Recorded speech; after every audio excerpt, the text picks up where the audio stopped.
Gracias, David, por abrirme las puertas y bajo tu perspectiva como CEO de todo lo que es América Latina en Old Mutual, dame una dimensión general, primero de lo que es la organización y después uno de lo que podrían ser las potencialidades y las capacidades y el tamaño de América Latina y de México. En fin, hay mucho de qué hablar. Claro, Pedro, no, mil gracias por esta visita. La verdad que es curioso porque Old Mutual es un grupo relativamente poco conocido, pero con una larga trayectoria. O sea, llevamos más de 165 años en negocios de seguros, en negocios de manejo de inversiones, en negocios de banca en varias partes del mundo. ¿Banca primer piso? Banca primer piso, con un enfoque, somos el cuarto banco más grande de Sudáfrica. Es para que tengas un poquito una idea. No es nuestro core del negocio, nuestro negocio va más por el lado de seguros, pero en la parte de banca somos fuertes en Sudáfrica. No estamos viendo una expansión en banca, porque creemos que hay que tener una posición muy dominante para ser fuertes en la banca, y eso lo tenemos en Sudáfrica. Pero en otras partes del mundo estamos más enfocados al tema de seguros, de ahorro de largo plazo, manejo de inversiones. Y la banca es nada más para cerrar el negocio financiero. En realidad, la banca es curioso porque acabó como una inversión estratégica del grupo, donde compró un pedazo fuerte de un banco y hace ese loop, como tú dices, de los seguros, pero también es una banca, vemos que una persona tiene una necesidad de un servicio financiero integral. Completo. Entonces es parte de... Te quedarías cojo si no. Sí, hay un poco... Y yo creo que sentimos eso nosotros en México. Yo creo que un tema que nos quita competitividad es no tener una banca, pero por este momento no es un poco el enfoque. Pero para darte una dimensión del grupo, hoy en día el grupo gestionamos, es decir, tenemos activos bajo administración por más de 490 mil millones de dólares. O sea, lo que tú decías, $500 billion, como dicen. Medio trillón de los norteamericanos, sería billón nuestro. Billón nuestro. O sea, medio millón de millones de dólares, ese es el tamaño de los activos que se manejan. Para que tengas una idea, eso es más de 2 veces y media las reservas del Banco de México. Ahí nos damos una idea. Por eso es todo lo del país, más o menos 2 veces y media, ¿no? Eso es a nivel global. No es nuestro dinero, sino de nuestros clientes que confían en nosotros para gestionarles ese dinero. Pero hace una masa monetaria interesantísima. Total. Que ustedes lo que están buscando es alternativas para detonarlo y hacer la bola más grande. Así es. Y tienes como expertos en cada tipo de asset class, que se llama, o tipo de inversiones, donde vas buscando lo mejor. Entonces ahí es donde tenemos digamos, este enfoque. Ahora, Old Mutual en México no es tampoco una historia nueva. Nosotros llevamos aquí ya cerca de 15 años. Pero bajo Scandia. Scandia era nuestro nombre anterior. Yo los conocí bajo ese paraguas. Como Scandia, sí. Paraguas. Scandia realmente es una empresa de mucha tradición sueca. Llegó a ser el tercer reasegurador más grande del mundo. O sea, todas las grandes aseguradoras se protegían, se cubren. Con Lloyds, con organizaciones y con Scandia. Pero Scandia decidió en los 90s cambiar de manejo de reaseguros. Vendió ese negocio y se concentró mucho en el negocio de administración de activos y seguros, ya yendo más hacia las personas, hacia las gentes. Y ese ha sido nuestro camino. Empezamos aquí en México de cero. Yo, como te comentaba, lo empecé, éramos 10 personas aquí. Hoy somos alrededor de 1,000, más o menos, en México. Perdón, en México y Colombia, porque tenemos una operación fuerte en Colombia que manejamos en conjunto con México. Además de eso, incursionamos en un rubro nuevo que es los fondos de inversión, de distribución de fondos de inversión, que va mucho en lo que llamamos arquitectura abierta. También tenemos nuestros propios fondos de inversión y tenemos muchos productos que requieren como asesoría fiscal, asesoría de negocios, pensando mucho también ayudar a la gente a cubrir metas, sueños, el ahorro para los hijos, por ejemplo, que es algo que la gente se da cuenta demasiado tarde que hay que mandar al hijo a la universidad y no tiene dinero para hacerlo, ¿no? Entonces ahí nosotros hemos diseñado unos planes, yo mismo soy el primer comprador del plan que diseñamos, donde uno va ahorrando mes con mes, montos yo considero bastante accesibles, en el caso de los productos que tenemos desde 1,000 pesos mensuales, más o menos, y tenemos otro segmento donde la gente puede ahorrar inclusive 100 o 200 pesos mensuales. Y esto lo enfocan a ahorrar durante 10, 15 años.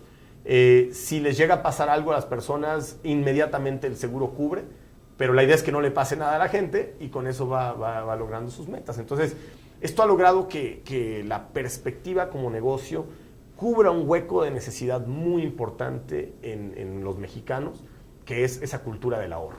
Es una cultura que debo de reconocer que ha venido haciéndose cada vez más influyente en la sociedad, pero no es el dominante. No es el dominante. A nosotros no nos gusta que se nos prevea el futuro. Ya ni te digo cuando van a vendernos un servicio funerario, ¿no? No, espérame, yo no me voy a morir, pues ¿de qué estamos hablando? Claro. Pero finalmente todo en la vida llega y todo en la vida se puede planear con un grado de orden, claro, que creo que esa es parte de lo que más nos ha faltado. Así es. Por el tamaño de lo que Old Mutual tiene y por o sea, Old Mutual en lo general tiene 165 años. Aquí pues hay 15. Sí. Todo el monte es orégano para ti, todo para donde voltees. Así es. ¿Qué valor agregado tienes como organización para poderle decir a la gente, yo soy mejor opción que mi competencia? Mira, muy bien. Tocas un punto súper importante. Yo creo que lo que hemos tratado de hacer es canalizar el tema de ser más personales, acercarnos más, ¿no? Yo mismo tengo muchas reuniones con clientes. Cuando puedo, cuando mi agenda lo permite, cuando no estoy en el avión. Como CEO. Como CEO de Latinoamérica, inclusive Asia, que también veo lo de China y la India. Yo, cuando un cliente me lo pide, busco un espacio para tener esa reunión. ¿Por qué? Porque la característica fundamental de nuestro negocio son los clientes. Y el grupo tiene desde la raíz, tiene el cómo centrar al cliente como el foco principal de la organización. ¿No importa el tamaño de cliente? No importa el tamaño de cliente. En términos generales, te puedo decir que pues, es difícil a veces hacer una agenda para todos los clientes, pero inmediata, pero se busca, sin duda. Y tenemos una política, por ejemplo, de lo que llamamos TCF, Treating Customers Fairly, que en muchas partes del mundo es obligación, por ley. El regulador te dice cuál es tu política de TCF, de tratar bien a los clientes. Y nosotros lo tenemos, como dicen, embedded o arraigado desde el inicio. Entonces, todos los productos que hacemos tienen que tener un valor agregado de fondo para el cliente y esa asesoría, esa cercanía, que es la que buscamos. Entonces, no somos una institución gigantesca en México, lo que nos permite también ser mucho más cercanos a nuestros clientes, y es lo que buscamos. Entonces, tenemos varios modelos de negocio, por ejemplo, en modelos donde trabajamos con empresas para poner módulos de capacitación para sus empleados. Tenemos un programa de educación financiera. No es para venderles nada, no se vende absolutamente ningún producto, pero es cómo educamos financieramente a la gente para ahorrar, para cuidar de su casa, cuidar cuestiones financieras de impuestos. Todo esto lo hacemos en las empresas, en muchos casos con un costo muy nominal. Esa no es una línea de negocio, solo para recuperar un poco la inversión de las personas. En algunos casos hasta gratis lo hacemos en grandes empresas. Entonces tenemos este apoyo que damos. Tenemos unos talleres, digamos, de finanzas personales para niños. Niños de 9 años pueden ir a un taller de finanzas personales para que vayan aprendiendo sobre esto. Estamos haciendo uno la próxima semana. Son temas muy bonitos, que lo que nos permite ser una organización tan grande globalmente es no concentrarnos en el corto plazo, sino pensar en que esto es una inversión que nos va a dar frutos en los próximos 30 años. A ver, hablando del futuro, ¿te gusta la salsa picante? Pero muchísimo. Bueno, entonces vamos a hablar de la reforma fiscal. Eso sí está picante. Eso está picante. Yo sostengo que la reforma fiscal en México ha resultado una regresión. Correcto. ¿Cuál es tu punto de vista? No, mi punto de vista es similar. Yo creo que no hace ningún sentido quitar el incentivo al ahorro en el largo plazo, sea con empresas o sea con, digamos, asalariados, que somos la clase media, por decir así, que son los que realmente tienen este objetivo de cubrir. Desgraciadamente, se echa mucho el cuento de que el Afore es la gran solución. El problema es que el Afore no va a cubrir para los de clase media ni el 15 ni el 20% de su último sueldo. ¿Y quién se puede jubilar con el 15% de su último sueldo? Y para la clase muy baja, muy baja, la Afore pues va a cubrir, pero no cubre realmente más que una necesidad básica de tener quizá 3,000, 4,000 pesos mensuales. Entonces, al final de cuentas, no acaba solucionando. Entonces, ¿qué acabó pasando con esta reforma? En mi opinión, la clase media la contraen en la posibilidad del ahorro. Porque el que va a tener el problema en la jubilación no es el muy rico, es la clase media, que no va a tener una tasa de reemplazo que se llama suficiente. Y en muchos otros países, como es Colombia, en países como Chile, en países como Estados Unidos inclusive como Europa, se está incentivando a que la gente ahorre más con beneficios tributarios. Tú mismo comentabas, creo que sobre Japón, ¿no? Sí, la suave, ¿no? Hacen una reforma, le suben al IVA y bajan la tasa de impuestos del ISR. ¿Qué mejor reforma? Hacen un programa de incentivos para empleos para los jóvenes, sí, y uno para apoyo a la clase media. Total. O sea, al revés. Al revés. Entonces, ahora, tengo mis dudas.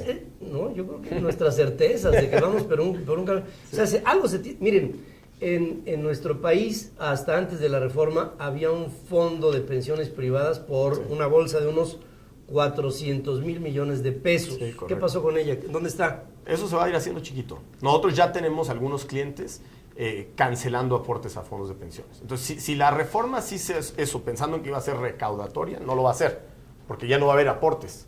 Entonces, esto está haciendo que muchas empresas cuestionen si hace sentido mantener un beneficio de pensión adicional para los empleados a la Afore, porque pues, no es deducible de impuestos.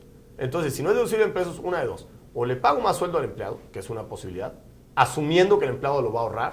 Pero si el empleado no tiene ningún ahorro, un incentivo para ahorrarlo, pues ¿qué va a pasar? Se lo gasta. En términos de seguros, había la iniciativa de que no hubiera deducibilidad sobre el tema del aseguramiento, sino hasta el momento del impacto que un evento pudiera ocurrir, que justamente ese es el motivo de un seguro. Finalmente, esto se corrigió la plana y no pasó. Sí. ¿Cómo queda, en términos generales, la industria del aseguramiento luego de la reforma? Mira, yo creo que la industria de seguros tiene un gran potencial. Todavía en México la cultura de la prevención está muy lejos. Muy lejos. Prefieren asegurar el coche. ¿Pero cómo queda después de la reforma? Después de la reforma no cambia tanto, para serte bien honesto. Solo cambia, es más el tema de previsión social. Entonces, yo no veo un impacto tan fuerte en el tema de seguros y nosotros estamos bastante bien posicionados porque queremos fomentar mucho el tema de seguros en los empleados. Pero sí, digamos, si tu ingreso potencial discrecional baja, como es porque se va más a pago de impuestos, pues también las primeras cosas que vas a recortar es el tipo de pago de un seguro antes de gastar en otras cosas. Entonces yo creo que sin duda tiene una afectación en la industria. ¿Ya la han tenido? Nosotros no la hemos sentido aún, por fortuna, porque yo creo que en el tema de seguros nosotros lo tenemos combinado con el ahorro. Ahora, en la parte del ahorro sí estamos viendo bajas en la que la gente puede contribuir. Como dicen en los mercados, ¿tu prognosis para dónde va?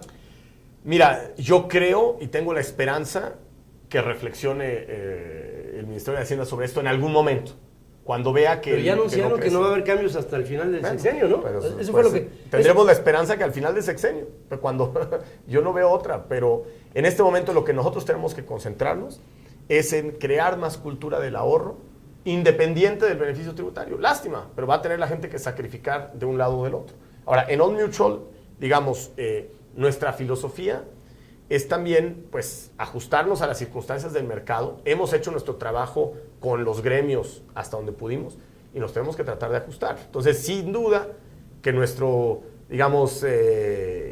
nuestras metas financieras pues, se ven afectadas. Eso que hace que afectas el empleo también. Nosotros también, yo creo que el plan de empleo que tenemos, que es importante porque vamos a crecer mucho, pues sí uno se pone a pensar dos veces si crecemos al mismo ritmo que podíamos haber crecido. Pero, por fortuna, como grupo tenemos un portafolio de empresas. Entonces, México es una de las empresas, Colombia es otra de las empresas, China es otra, India es otra, y manejamos el portafolio. Pero, sin duda, esto hace un poco menos competitivo a México en el tema del contexto global. O sea, traía un ritmo de crecimiento y desarrollo. Correcto. Y de repente, ¡pum!, se ve truncado por esta política fiscal. Sí. Ahora, lo que es importante es que para nosotros, lo que era Scandia, que es este tema de ahorro, inversiones, ahora con Old Mutual, que es nada más un cambio de nombre, porque venimos siendo parte de Old Mutual desde el 2006, no hay realmente un cambio en la asesoría nuestra. La filosofía es la misma, estar cercanos a los clientes, apoyarlos, en particular en los fondos de pensiones, a la gente que se está jubilando, pues darle mucha asesoría. Mucha gente, es terrible, pero es terrible ver que gente sale con su jubilación y se lo gasta en malos negocios, porque llegó el primo, el tío, el abuelo, todo el mundo a decirles algo de lo que pueden hacer con este dinero. Y lo mejor es realmente una filosofía de ahorro, de previsión, y ahí es donde estamos, ahí es donde entramos a tratar de apoyar en ese esquema. Hay con una reflexión final te pongo, hubo un tiempo en donde hubo un desarrollo consolidado de las economías emergentes, y las economías desarrolladas entraron en un estancamiento, Europa, Estados Unidos, etcétera. Hoy estamos empezando a ver un revertimiento de la tendencia. Estamos viendo una consolidación del crecimiento de las grandes economías, y las emergentes están como en un detente, como en un proceso de aguardar a ver qué pasa en las economías grandes, y el crecimiento global tiene una especie como de golpe de ariete y se frena. ¿En dónde ves a México y América Latina? Bien, México, curiosamente, está en una posición relativamente privilegiada por estar cerca del vecino del norte. Entonces, al tener la más grande economía del mundo creciendo, y tú estar junto y siendo un país, digamos, maquilador, pues te agarras de ese vuelo. Y yo creo que eso va a ayudar a cambiar un poco el panorama con los impactos de la reforma y todo esto, que no son buenos para la economía. Pero esto reverte un poco el tema. Entonces yo creo que México está en una buena posición. Pensar en no apostarle en México en este momento creo que es erróneo, porque sin duda este motor de Estados Unidos nos jala, y eso va a ayudar internamente. Ahora, el crecimiento interno es otra cosa. Yo creo que en el crecimiento interno, salvo por el lado quizá de infraestructura, que serían recursos que ojalá el gobierno comience a soltar un poco más rápido, veo difícil el crecimiento interno si quitamos el apoyo, digamos, que se le da de Estados Unidos como gran economía. Ahora, pensando un poco más largo de plazo, yo creo que lo que jala mucho el motor también de crecimiento de los emergentes, como tú decías, es China. Y lo que yo veo en China, porque yo voy a China 6 veces al año aproximadamente, veo que están tratando de cambiar a que el motor sea el interno, es decir, tratar de ver cómo generan mucho más empleo. Para generar bienestar. Para crear bienestar interno y que se siga produciendo ese crecimiento. Entonces, a mí, de México, ¿qué me preocupa? Que se estanque el crecimiento interno y que dependamos demasiado puramente de un país desarrollado, porque a la larga, un país desarrollado también, las tasas de crecimiento van a ir bajando. Porque fíjate, el año pasado crecimos al 1.1. Sí. Este año el pronóstico era 3.9 ya bajó. Y está bajando, y estamos en el primer trimestre. Si las cosas siguen así, y perdón que sea yo y me instale en este pesimismo, pero en la estructura general de lo que sería un ambiente para hacer negocios, con un ingrediente del índice de confianza del consumidor, con un ingreso mayor, con productividad, etcétera, igual crecemos al 2. Sí. Entonces, creo que por ahí se me escondió el Mexican Moment. No lo veo, y mi crítica, créanme que no es denostativa, es más bien una añoranza de ver que todas las condiciones estarían dadas para que este país creciera, claro. Y pareciera como si hubiera un afán de que no fuera así. Las condiciones están ahí. Sin duda, yo no creo que la política fiscal sea la apropiada, pero también somos un país con muchos rezagos. Entonces, hay ciertas cosas que van a fomentar ese crecimiento, y ahí es donde nosotros vemos una necesidad puntual de asesoría hacia la gente. La gente va a tener que comenzar a elegir. Consume, ahorra, paga impuestos, que al final de cuentas lo que yo creo que tenemos que hacer es elevar la base de contribuyentes, no apretarle más a los mismos. Al elevar la base va a haber más clientes para nosotros, va a haber más clientes para las diferentes compañías locales, multinacionales, que eso va a ser un crecimiento interno sostenido. Yo tengo la esperanza, te digo, no estoy en acuerdo con esta reforma fiscal, pero tengo la esperanza que hay otros factores externos que nos están ayudando en este momento. Pero no es bueno decir que gracias a los externos que sea nuestro crecimiento. No, porque imagínate. Porque cuando se nos cierra el externo, como nos pasó con la crisis financiera, ahí es donde comienza uno a sufrir, ¿no? Sí. Entonces, yo creo que nuestro rol como Old Mutual, antes Scandia, es realmente dar ese asesoramiento, entender hacia dónde van las tendencias, entender, darle tranquilidad a la gente sobre el largo plazo, que piense que no todo es el día de mañana, que hay realmente 10 años, 15 años, y ese proceso que vivimos, y tratando de estar muy cerca de ellos, muy personal, con productos muy buenos desde el punto de vista del cliente, realmente con un asesoramiento, con una calidez humana. Eso es lo que es Old Mutual y Scandia, y realmente pues, es un gusto poder tener personalidades como tú visitándonos y conociendo lo que somos. Pues yo no te pago el piropo, sino te lo digo en serio. Yo quisiera que hubiera más gente que hablara como tú. Gracias. Ojalá avanzaríamos mucho más rápido. Porque ¿sabes qué? Que veo soterrada una enorme inconformidad y nadie habla de ello. Y no se trata de señalar errores, sino de buscar caminos de acierto. Claro, así es. Te agradezco mucho que Pedro, hables así. Muchas gracias. Muchas gracias. Gracias.